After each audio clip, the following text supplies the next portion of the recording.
Welcome into Off the Bench, presented by All Star Toyota. Ooh, you're scary. We're bringing you the spookiest sports talk in town. With Jacob Hester and Terrifying and terrible. live from the haunted Raising Cane's studio, here's Jacob Hester and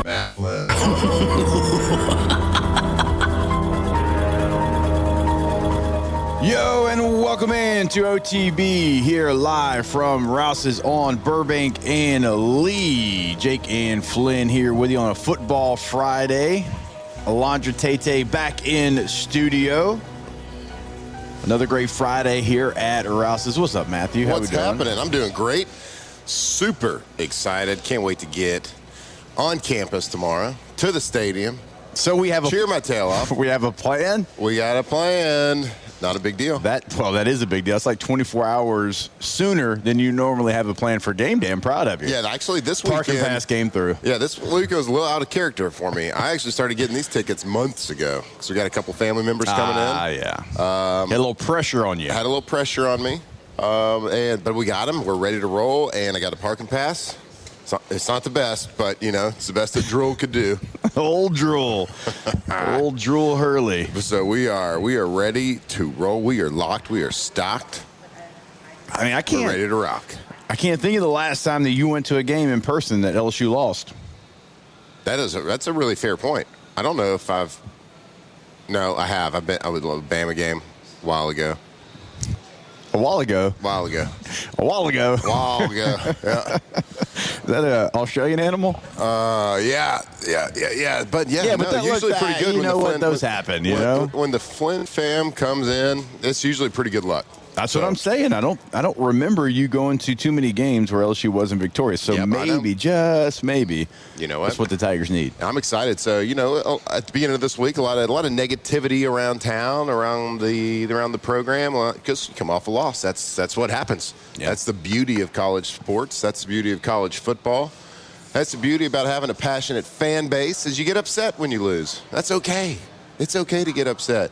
But you know what? You got to turn it around. You got to flip the script. You got to get ready to roll and get ready to cheer. And I'm excited. Flynn fam is getting juiced up. We're going to be loud tomorrow. Yeah, I love it. We'll be in the number. Certainly you're going to have some out there as well. And looking forward to the matchup. Looking forward to the opportunity, as Coach Miles would say, to go out there and be victorious.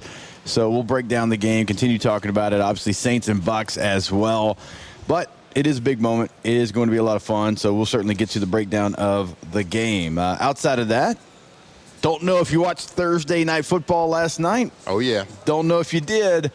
But the old Bush League Bolts went out there and scored a lot of points.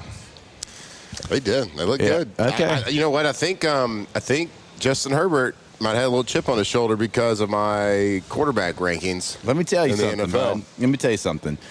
First thing my oldest son said to me when I saw him yesterday. Yep. The very first thing was, "Did you see Coach Matt's rankings?"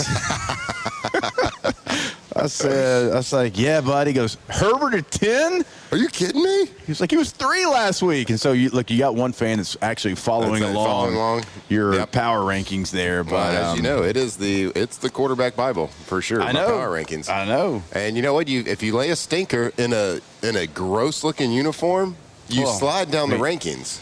He did throw for 400 in that yellow uniform, but I get it. They lost the game. I said you slide down the rankings is what I said. What about last night's uniform? That's pretty sharp. It looked pretty good. I don't remember did the Navy uniforms always have the number on the helmet? No. So the number is all right. So the whole story, the number was the AFL uniforms that they wore when they initially had them. They had the number on the side, and so that's why they brought them back on all helmets. Sure. Okay. But it did remind me of. It did remind. It looked good. Okay, more than fine. When you tell somebody they look fine, they don't. Okay, so it looked good. It's a classic. It's a great classic uniform, and I loved seeing it. But it did. The last 2 weeks have made me really appreciate the baby blues. Okay, well, yeah, that's fair. I love it. That's my favorite. Of course. Yeah, no, okay. It's a great uniform. Right. Okay. It's a great classic uniform. Okay. It reminds you of, like, LT and Lorenzo Neal and like that. But now, like, after following the Savannah Banana uniform game, then go into the classic navy, which is a sharp-looking uniform, it does make me realize that the baby blues are elite. Yeah, it's called powder blue. Whatever. I don't care.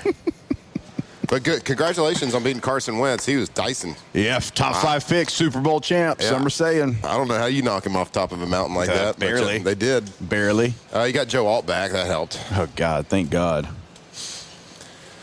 Thank God. Yeah, so we'll see. We'll see how those power rankings stack up with the Navy uniforms. You are right, though, about the broadcast on Thursdays. It's good. It's good. It is. It's good. The I did watch the alternate cast for a little bit. Yeah, it's fun. It is. It is fun. I don't know what their metrics is. They say they have like millions of data and analytic points to determine on who's coming and who's like a key player on a play. Blah blah blah. They don't always get it right, but it's still fun. It's still fun.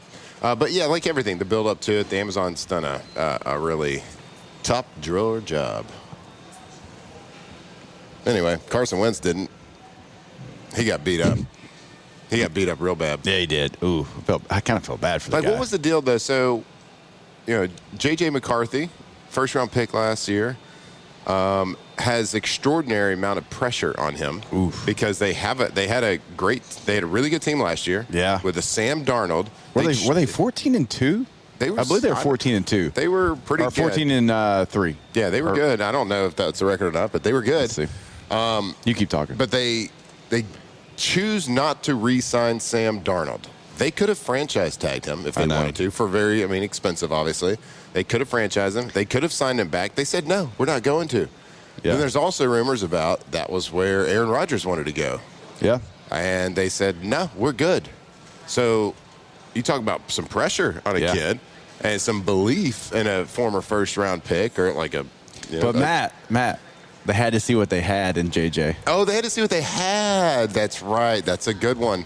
They had to see what they had. You got to see what you have. You drafted Obviously, him. Sure. It doesn't matter that Sam Darnold's playing at an incredibly high level and he's continuing to do so in Seattle. You had to see what you had. That's right. It's So Sam Darnold, number 6 on the rankings.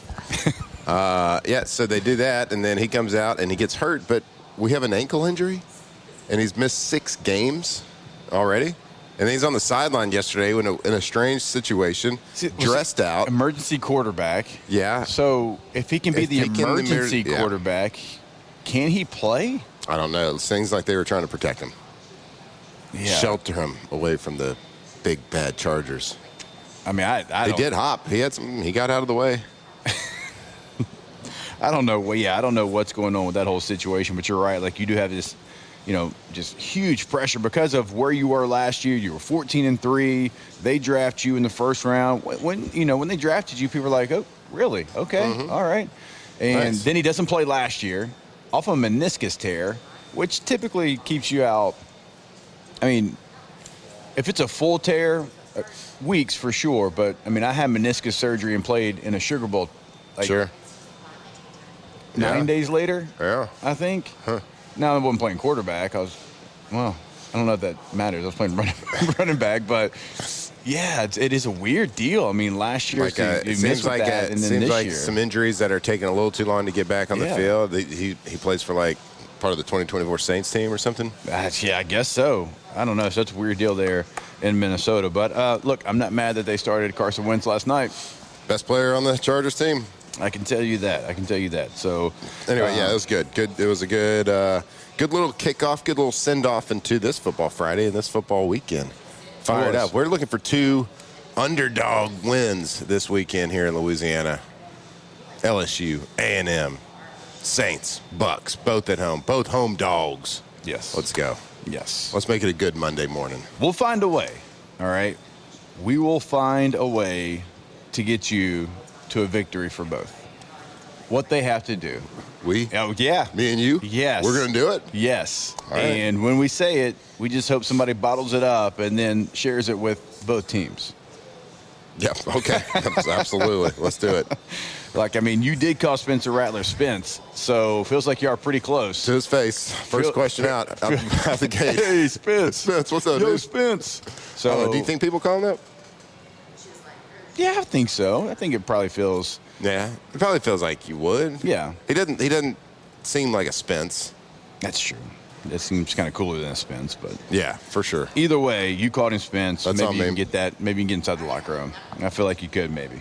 So, all right, we will take our first break of the show. We've got a lot coming your way. We'll really dive into, obviously, the LSU and Texas A&M matchup. We'll go over the injury report because, Matthew, there is some big news there for LSU. Something, honestly, that we were asking and we were wondering, and it didn't make a whole lot of sense to us, but now I think it will. When we come back, we'll give you that news here on OTB, live from Rouse's on this Football Friday.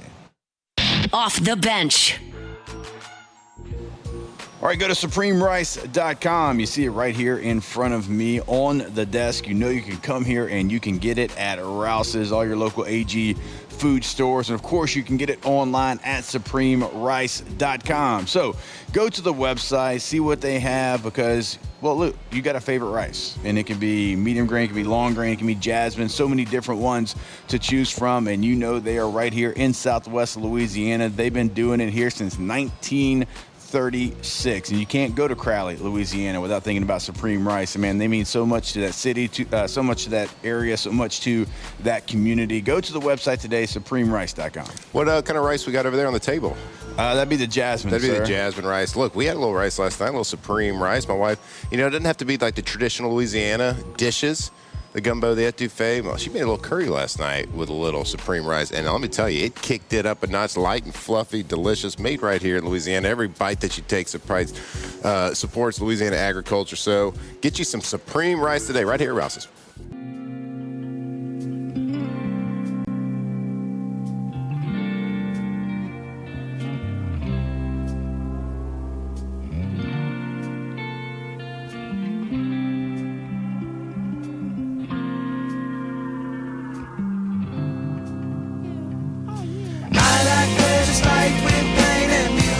Tigers turn talkers. This is Off the Bench. All right, welcome back in. OTB here live from Rouse's on a Football Friday. Go ahead, tell the people. Somebody came up here and said they like 15. It's their favorite number. That's right. We just had somebody come and say hi to Like us. your head's Wanted not big enough They already. were coming in here to shop for their groceries, their tailgating fodder, whatever you want to call it, their groceries right here, and they wanted to come say hi, and they wanted to say, make sure that we knew that 15, the number 15 is better than 18. I didn't hear which is that, factual. but she's a big Matt Flynn. I got a Flynn question. fan. I got a question for you. I got an answer. And this is, and I don't want to go back, and we talked about the Thursday night game. I got a question for you, just from a leadership, a quarterback standpoint. great. Carson Wentz, body language in the fourth quarter. Jay Cutler levels. Okay, so it was so. I'm not even going to say bad because I don't want I think it's probably an opinion situation here for a quarterback. Quarterback who, whether you want it or not, is a leader of a team, is crying on the sideline. Yeah. Okay? And there's a lot of emotion that goes. Like, you put a lot of work, you put your heart and soul, and I know he's had a tumultuous career, and a lot of times, maybe think it's his last chance. Maybe so. And, a lot of times on prime time, emotions build up. When I had come back to the Packers after being at a Seattle situation that didn't work out. I went to Oakland. That was awful. And I came back. I was emotional after a game that I had played in, and we had won, and it was a big game. Cowboys? Yeah, Cowboys. I was emotional after that. And it, so there's a lot of things that go into it. But the game is still going. Yeah. Right? Yeah. Midway through the fourth quarter. And, you see that from anybody on the team, but especially, a quarterback. Even so much Kirk Herbstreit brought it up. That's the only reason I'm bringing it up, because Kirk was talking about it. He's as a quarterback, as a leader, you can't, cry on the sideline, during the game. Yeah. You got to save that because what does that say? Because everybody else is looking at you. Right. You're the only guy that has the entire ear of the team.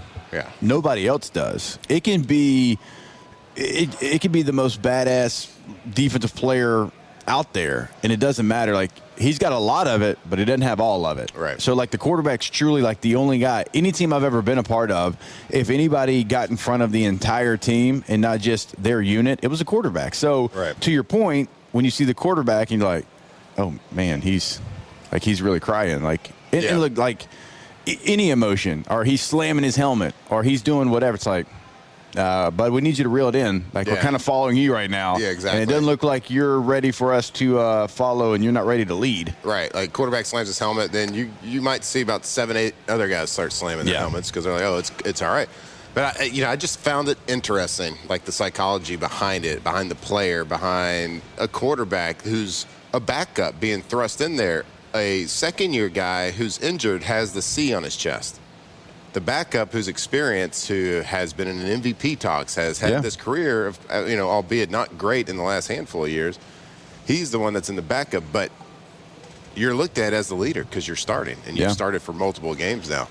And I just found it interesting how it was kind of so obvious and clear that Kirk Herbstreit, who is the most professional of professional game callers, color guys, one of the I think he's the best in college, NFL, whatever it is. I enjoy listening to him most on games. I don't know, Jim. I don't know. That's not your guy? I just found it interesting that he thought so much of it that he brought it up. Yeah, I had an alarm on for some reason. My bad.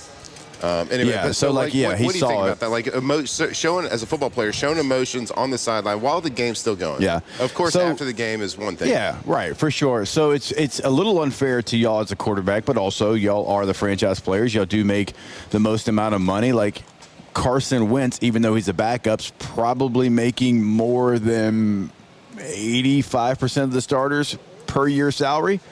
I would say, it might be a one-year deal, but per year salary is probably making more like 85%. I know, most teams I've been on, that was the case. Yeah. So, that comes with it, and you have to understand that he's been in the league long enough. He certainly led teams. I mean, he did play at an MVP level the year they went to the Super Bowl. He just got hurt. Nick Foles comes in, so we know the rest of the story there. But it is one of those deals where if you're showing emotion like that, it's almost, for me, if I was on that team, because he started doing it early. It's like, oh, well, we lost this game. Oh, we're done. He's out. We can't reel that back in. Yep. So, you play by a different standard at that position, for sure. That's why I never really jived with the way Cutler did things. And I always kind of joke and bring it up. It's because it's man, when you throw an interception, could you at least look like you cared? I know. I know. I know. It was a weird thing because I was watching it and I didn't necessarily agree with Kirk when he was saying it, but I understood what he was saying. And then it kind of, especially after bad body language, after slamming a helmet, after things going really, really not your way, right? Yeah. Maybe if it's a tight game, maybe it's close. He threw his helmet, I think. Yeah. It wasn't a good look for him. And, I don't know if I didn't know if I agreed with Kirk at the time, so that's what I'm trying to say. I didn't really have an opinion. I've never even thought about it that way. I just know it's an emotional game, and people show emotions in different ways. And I don't think if somebody's showing emotion on the sideline, it's always just equal. One guy shows emotion in this game, it might not be equal to somebody else showing emotion in other games. It's all about game flow. It's about how you presented your body language, and played throughout the game. I don't know. It was.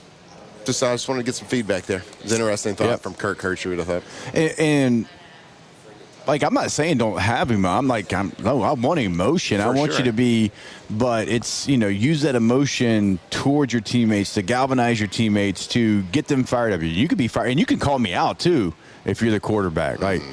Hey, do your 111. I put the ball in your hands. We got to make those plays. Hey, next time I'm coming right back there. I'm going to put it on your hands, and you're going to catch it. I like that. Mm-hmm. But, if you're doing the other way, it's hey, my guy, we need you. Yeah. If you're over here feeling sorry for yourself, that's not going to help us right now. Yep. I would have not done well with that. No. Yeah. And we got a game next week. Yeah. And we got 11 or 12 more games. Yes. So our quarterback situation's not great. The guy we drafted in the first round's the emergency third quarterback. He's got an ankle, but he just showed a 45-inch vertical on the sideline. Yeah. Is he healthy? Is he not? Well, you got a fly around you, right there. Come on, get out of here. So, I definitely noticed that, and that's not great. It's not what you want. Yeah, but you're right. It might have been one of those situations where he was like, my road has taken me, my path has led me this way. I have this opportunity that's been gifted to me with a really good team. We just not getting it done. And it might be, maybe not the end of the road, but maybe he felt that way. This is because JJ's coming back next week. My game tape's kind of over potentially. But a guy like Carson Wentz, I get it is probably his last shot. Certainly, because to be an established starter, now he can play. Right. If you'd have 3 weeks where you had some real juice and it's like you were slinging it all over the place, I mean, look around. Look at Sam Darnold. Well, look what at that same team, what Sam Darnold did. Like, you're not going to find a better Danny Dimes, like play caller, offensive mind than like Kevin O'Connell. Like, this is a great situation. You were throwing to Justin Jefferson. You got McCown as your quarterback coach. Like, you feel like you got like the right combination. Like, this was his chance to be a Sam Darnold type of Danny Dimes, whatever. Yeah. So, not mad that they had those emotions though. Means the Chargers were playing well.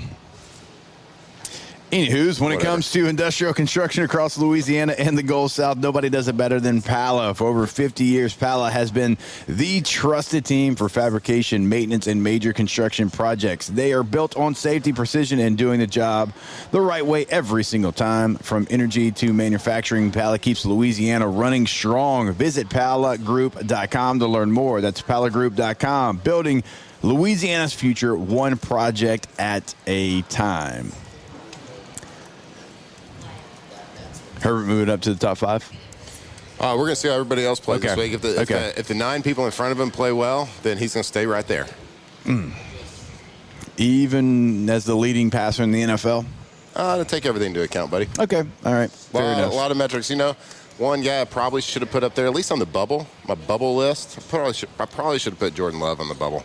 Oh, God. I saw one Packer fan be like, hey, where's Jordan Love, then I started looking at it, and I didn't realize, like, in the fourth quarter of the games right now, I think he's leading in, like, yards and QBR. Well, it's because they're playing from behind against the Cardinals. Like I said yesterday, if the season ended today, they'd be the number 1 seed in the NFC. All right, we are going to get to that injury news for LSU, and we'll get the show started when we come back here on OTB Live from Rouse's on this Football Friday. Off the bench. All right, go to trashrangers.com. Trashrangers.com is the website. Sign up for residential commercial service. You can do it right there on the homepage. If you want a roll-off dumpster, saw a couple across town yesterday. So the word is getting out, and they are ready for you to call them at 225-612-2477. They've got 3 different sizes to choose from, and they'll make sure you have the right size every time. Go to trashrangers.com. That's right. Louisiana's a leader in picking up trash. They are the best. And, like, you saw a red dumpster. I saw one the other day, too. So word is getting out. When you see those roll-off dumpsters, if you got, like, a special project at your house, if you're doing a little fall cleaning out the attic, cleaning out the garage, or maybe it's a place of business. You got to make room, and you just need that roll-off dumpster. They got 3 sizes to choose from. It. Oh, yeah. How about their Trash Rangers sanitation department? Their updated website right there, trashrangers.com. Go check it out. Whether it's portable restrooms, they are number 1 at picking up number 2, trashrangers.com.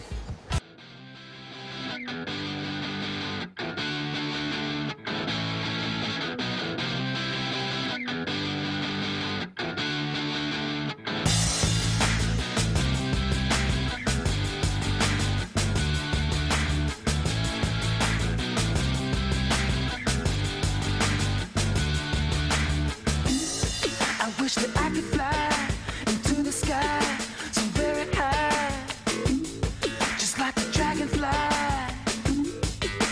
2007 champs, purple and gold to the core. This is Off the Bench with Hester and Flynn, Baton Rouge's go-to for all things Louisiana sports.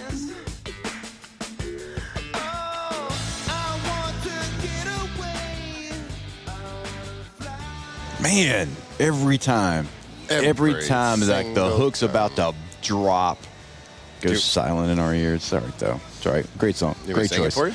I don't think it'll hit the same way as Lenny hits, but go ahead. Nope, I'm good. No, okay. Well, you offered. All right, let's go ahead and get this show started. It's time to get glowing, courtesy of GoFlow IV Spa, where hydration, vitamins, and a summer-ready glow are always on tap. Now, for starters. All right, go to GoFlowIV.com, G-E-A-U-X, FlowIV.com. You can visit GoFlow IV Spa on Facebook. You can book your appointment today. It is right on Jefferson near Bocage. And, well, you got time to go ahead and get ready for the weekend. It's going to be a long game day in a good way out there tailgating, but make sure you're ready. And if you enjoy one of those long tailgating days and you wake up and you're like, I think I need a little help this week to get the week started. And then you go see them over at Go Flow IV Spa. Yeah, it's called being a little proactive. It's a proactive approach to tailgating, and it'll make you feel great. If you've never done it, you can go right there to Jefferson Highway, right in Bocage. Go Flow IV. Get you an account set up. Get in and out. It is so simple. It is so easy. And I'm telling you, it makes you feel good immediately. So get hydrated, get vitamized. Go Flow IV. All right, so big news for LSU. Now, you do have the news of Tyree Adams being out, but we knew that already, and it turns out he's going to have tightrope surgery, so not sure when he returns this season. We have seen this happen with a lot of players in the past, and we talked about it with Dr. Etheridge. Certainly back in, it was the 2019 season when Tua Tagovailoa had tightrope surgery. It's like I felt like I knew everything about tightrope surgery, but we'll see if Tyree's able to get back. But they, like what Tua did, they were trying to get him back in like 2 weeks, weren't they? And he did, yeah. But we thought DJ Chester, because that's what we heard. It's what was said, right? He's going to start at left tackle. It's not going to be the case. Carius Curne's actually going to start at left tackle, a true freshman. What's the old saying? By the time you get to this point in the season, ain't no more true freshmen. Ain't no more freshmen. Right? So, but, dude, this is the way I think it should be.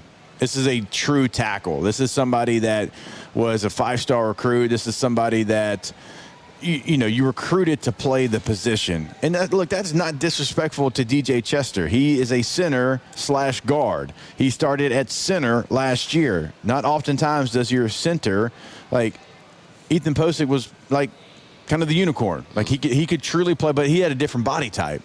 And he found his way back to center in the NFL. So it's nothing against him. Like if I was out there playing, safety, we tried that. Kirby Smart saw me backpedal twice and said, no, sir, go back over there to Jimbo, right? Everybody's built for something different. We know that. So I know he's a true freshman. I know he doesn't have the SEC starts that DJ Chester has, but I think this is the way you had to go. DJ did not play well last week in Nashville. We showed the clips. We played the clips. You're on an island out there. You have no protection. You're not at center with guys on both sides. You're not at guard with guys on both sides. It's a true island. It's a skill set. This is why you brought this player in. Let's see where he's at in his development, but I think it's the right move. Yeah, I think I think people are a little bit less alarmed, I guess, less confused about him being moved over there, because I think with DJ Chester, I think the news coming out about him starting at left tackle going into this game against a top 5 matchup was like, why? Like, why isn't anybody else? Why isn't there like a true tackle that's prepared and ready to step in? Like this couldn't have been how you drew up the plan before the season. Like if something happens to like this couldn't have been the plan. So why are you having to default to it? Is he because somebody's not ready? Is it because, DJ Chester just all of a sudden got really good at his kick step? Like what? Like what's the what happened here? Like why is this? Like Did you see that kick step? It didn't understand it. I saw your wheel spinning the last couple of days on the show. Yeah, like trying to figure out what is going on. You were not like the most, I guess, confident in it. Certainly. No, I think it. You got to have somebody developed to be ready for that position. But a lot of the narrative in the media, certainly coming from, you've heard it from us, you've heard it from former players on the socials, is like we need to start playing with an attitude. Well, I think Carius Curne, in his time that he has come in, he has looked like a freshman some, but kind of that freshman that has nothing really to lose, that is playing hard and trying to hit people really hard and maybe trying to create an attitude. Yeah. So I think it's a really good move, and I think it's a good move if he's prepared to do this, right? If the stage isn't going to be too big for him, being on an island, left tackle. You're at home. Side. That helps. Yeah, certainly. Obviously, with crowd noise and getting your checks and getting your cues. I just wonder why. My curiosity comes from why did earlier in the week they think one thing, and then all of a sudden on Thursday you hear, no. This guy's going to do it actually. Maybe he had a good practice. Maybe like, man, we think it's going to be DJ Chester, but like, let's see how the first 2 practices go of the week, and let's see how his steps look. Let's see if he's getting the calls. Let's throw some, in period 12, let's do 1-versus-1 blitz and see how he handles it. And if he handles the blitz package well, if he gets all the calls and he doesn't have like three of 6 MAs. plays, MAs, Like, all right, let's do that. And that's a really realistic situation that I've seen happen. It's like, let's throw a guy in there in a pressure situation during the week of a game, because you're going to have that at least probably, 3 or 4 periods throughout the week. You will go one-on-ones. Yeah. You'll do one-on-ones in a 2-minute situation, usually once a week in like a third down passing situation, blitz pickup, something like that. 9 on so 7. They could have been like, let's just see how he handles the week from a mental standpoint. Physically, he's a freshman being thought of well enough physically that he can go play in the SEC. So physically, he's got to have the tools. He has the tools. That's what they're telling us. He has the tools, but it's the mental situation. So, look, I think that it's a positive thing, because that had to be, now that we're like talking to Sue, that had to be how it played out. They wanted to see him, how he did in practice. That had to be, can he mentally handle it? So the fact that he is, that's a positive thing. And I think that he's shown in like some run blocks and some different things, he showed a little bit of attitude out there. Yeah. And God knows we kind of need that. No question. I think you need that. And so I think it's the right move. I'm actually excited to hear that move, because that is somebody that has played that position, knows that position, and, you hope his development and has him ready to go. But, that's why you bring somebody like that here. It's why you bring a 5-star in, and you want to get them on the field at their natural position, not having to move people around on the old chessboard. This might be like a huge blessing in disguise for the LSU Tigers, for not only this season, but for seasons going forward. Like, this is one of those opportunities for him to go in there and show flashes, show signs, play well enough to never not play left tackle again. That's Wally Pipp. Wally Pipp situation. And it just gives you a better opportunity, I think, on Saturday. So that is big news. He is going to get the start at left tackle, and, left to right. We'll see what it looks like, because, Paul Mubinga was out and he hadn't gotten back into the lineup as far as having his starting position back. So we'll see what 5 it's going to be on Saturday against Texas A&M, but that is big news. Now, of course, we've talked about the injury report, and, Whit Weeks, it doesn't look like, he's not playing, right? Doubtful, hasn't practiced all week. So that one, you don't get any good news on. And this week feels like a pretty big Whit Weeks game. Knowing what he does, knowing how athletic he is right there in the middle. We're watching 2023 A&M tape yesterday, and there's freshman Whit Weeks all over the place flying around. So there's nothing that we're going to come on here and say is going to make you feel better about Whit Weeks missing this game, because, again, like when you have a quarterback that can play off schedule like that, you want to have your All-American athletic physical linebacker in there, but LSU's going to have to find a way to improve on the things that, got them in trouble a bit. Because you go back, and if you chart last week's game, when it was just an on-schedule play, LSU did really well. Like just any run that Vanderbilt had, any pass that they had, on-schedule plays, LSU won that battle.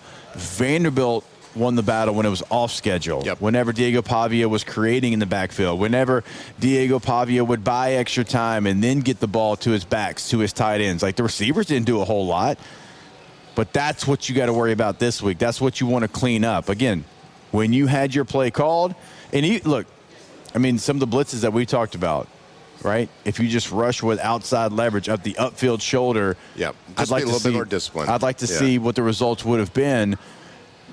So it's not like you just got thrashed up and down the field, but you got to play in the chaos, certainly against quarterbacks like you've played the last couple of weeks. Yeah, it wasn't one of those dominant offensive performance event. Like, Vanderbilt didn't put like a dominant, like, textbook, like, this is how you run offense. Watch this. Watch Pavia get through his third read and get to the check down. No, it was chaos. It was controlled chaos for them and chaos for our defense. And they didn't always handle it well, but like you may make a really good point. Like, when they were on schedule, like, our defense was really, really good, and we have been all year. But I think, and it's really good tape to watch, especially going into this week with Marcel Reed. Like, you have to take really good angles. Now, Marcel's got a little bit more a little bit more, like, speed. Got a little bit more explosive. Like, we talked about before the Vanderbilt game. Like, Pavia is not going to be like this outrunning to the edge, like, threat for a big explosive type game with his feet. But he can make explosive gains because he's using your mind. If you make little mistakes, kind of like his run up the middle for a touchdown, like if you make little mistakes, he can get you. Marcel can do it athletically. So you have to be extremely disciplined. But, our back and our secondary is so good that, it's tough for people to just march down the field on time, on rhythm in the passing game, especially if you can stop the run and be competent there. So you have to get better at the on schedule. And I don't know how you do that. You have to create confusion. And your rush lanes have to be extremely, extremely disciplined. When you rush as a defensive end, you need to rush to his level, not past his level. Yeah. What do I mean by past level? If he's on his side of the field, if he's on the Texas A&M side of the field, and he's on the 30-yard line, you don't rush past the 30-yard line. Yeah. You stop your rush at the 30-yard line, because what he wants to do, the easiest way for him to create chaos and use his feet is a step up in the pocket. Yeah. Make him go over and around the pocket, and then you got to be disciplined with angles. And that's where we kind of slept a little bit against Vanderbilt. When Pavia had to rush outside of the pocket, our angles to keep him inside the pocket were bad. We rushed inside shoulder, not outside shoulder. Right. Yeah, I mean, a couple of those corner cats, you go back and watch them on tape, and you've got a free shot.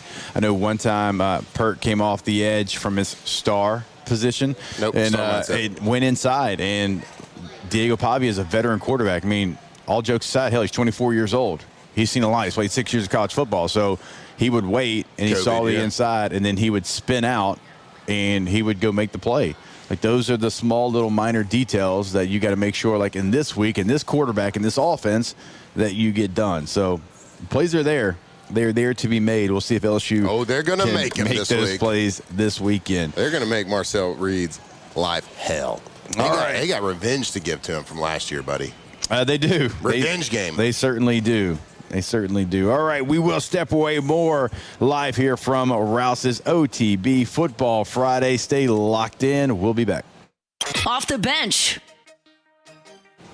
All right, when your business needs to run at full speed, seamless printing, scanning, copying, you can call Gulf Coast Office Products, Louisiana's #1 distributor of copiers and printers. So, they're in New Orleans, they're in Baton Rouge, they're in Lafayette, they're on the North Shore. They have got your office covered with the latest gear and local service you can actually count on. So whether you're a startup in Lafayette, a corporation in the capital, GCOP keeps you efficient and productive.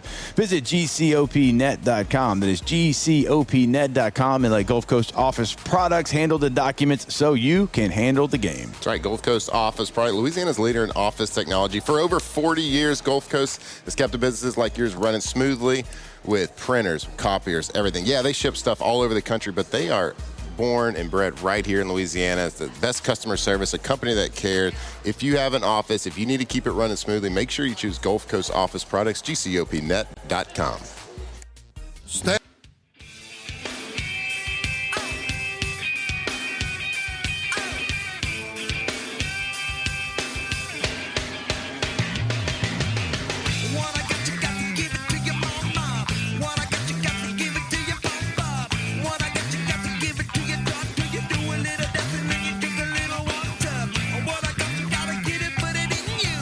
From the locker room to the airwaves, it's Off the Bench with Jacob Hester and Matt Flynn.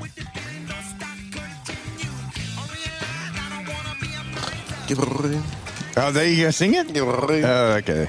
What do you think the people here working at Rouse's and shopping at Rouse's, when they look over here and they see me do head bobbing, see a full-blown radio show? Looks like this guy's like a silent disco over there, or what? Because we full on rock out over here to the song until it cuts we got off. the headphones. I don't know. Yeah, whatever. Just wait till we bring back the funk in the last segment. Oh my God! They're not going to know what to do with themselves. I always forget about that on Friday. Then it makes me so happy when that song plays. They are not going to know what to do with themselves when that happens. So we'll bless them. They get blessed. Hashtag blessed. With 5. Yes. Band 5. 5 IBE. Band 5. It's like me saying NFL football.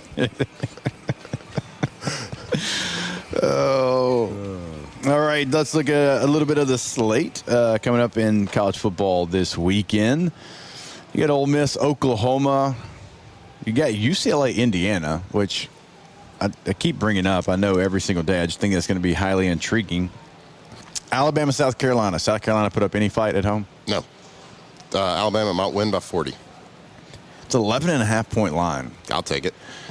Are you thinking about that one for the old pontoon? Yeah, now I am. I don't start diving into the numbers till the commercial break before. That's when I really start diving in. It's just what the people want to hear. I think I have a winning record, though. Not a big deal. I know Alondra does. I don't know. I have no idea. I do much better on our on the picks that Marler sends out, and we get back right before. Yep. Right before the game starts. Right before the game starts. Do better on those. I do better on those. But yeah, no chance. No chance for South Carolina. And I'm an apologist here, but yeah, the Bama's good. Ty Simpson really good. And I saw someone the other day actually say, this is a little blasphemy, I think, but somebody say that they hadn't seen quarterback tape as this good since they were scouting Burrow coming out, which is a pretty bold statement and not true at all. But it just shows you someone even like making mention of that, trying to make a comparison, whether he's trying to make headlines or whatever, get some clicks or whatever. It just makes mention of how good he is playing, just to like even somebody can get away with saying something like that. So, yeah, he's playing good. So he's one of those guys that a lot of people still haven't really sat down and watched, but you need to. Take note. This guy loves Alabama this year. I don't love them. I just have to say how I feel about their football team. Yeah, loves them. He is really good, though. Yeah, he is really good. He was the difference in the Missouri game. Yeah, those fourth down plays that he made, the throws that he made on those downs. So, I mean, if you're Alabama, the thing that you got to stay away from. You've had like all these ranked on ranked matchups, 4 straight, and then you go to sleepy South Carolina, where you're thinking like Willie B's still going to have people in there. It's not a night game, but still. It's going to be a full stadium. It always is. So we'll see. I don't expect them to have any trouble either with South Carolina. What about Texas and Mississippi State? This one in Starkville. Texas, I mean, certainly just been getting by with just enough. And some of their wins, this line was at 7.5, now down to 6.5. It's in Starkville, like I said. Mississippi State and Jeff Lebby looking for their first SEC win of his tenure. They've been close, too. This is certainly a winnable game for them, and that's kind of wild to say if you would have said that before the season started, with Texas pretty much number 1 on all the rankings. Yeah. But Mississippi State has been, man, what a nice job Jeff Lebby, my guy, has been doing over there in Starkville. They've been extremely dangerous. They've been close. They've been close. They should have won last week. Oh, my God. And look, we got Rivers here today who's going up to Starkville for the game. So I'll be cheering for Mississippi State to get it done. I think it's kind of fun when you see teams that were maybe a little overhyped, overranked, and make no apologies about it. It's kind of fun to see Texas lose. So it'd be fun to get Mississippi State to finally put one together. And they've been close to put it together, get a big win. A game that is outside of the SEC that I think a lot of people should pay attention to, because there's not a lot as far as the primetime slate. There's just not a lot of juice. Every kind of big game is either early or right there in midday. It is 6-1 Houston traveling to 5-2 ranked Arizona State. Arizona State 7.5-point favorite, but Houston right now kind of undervalue. Huh? I love it. I think it's going to be a really good football game. I love the Big 12. I think it's a great break. It's funny. The Big 12 for so long was, do they even play defense? And now it's like 3 yards in a cloud of dust in some of these big marquee matchups, like 20-17 final score lines. So, yeah, I think it's going to be just that. And I love Willie Fritz. He is, one of my favorite all-time coaches. Like, I love interviewing that guy. I tell you, he talks like this, and he's, I've been coaching ball for 30 years. And it's like that guy's been coaching. His voice just left him.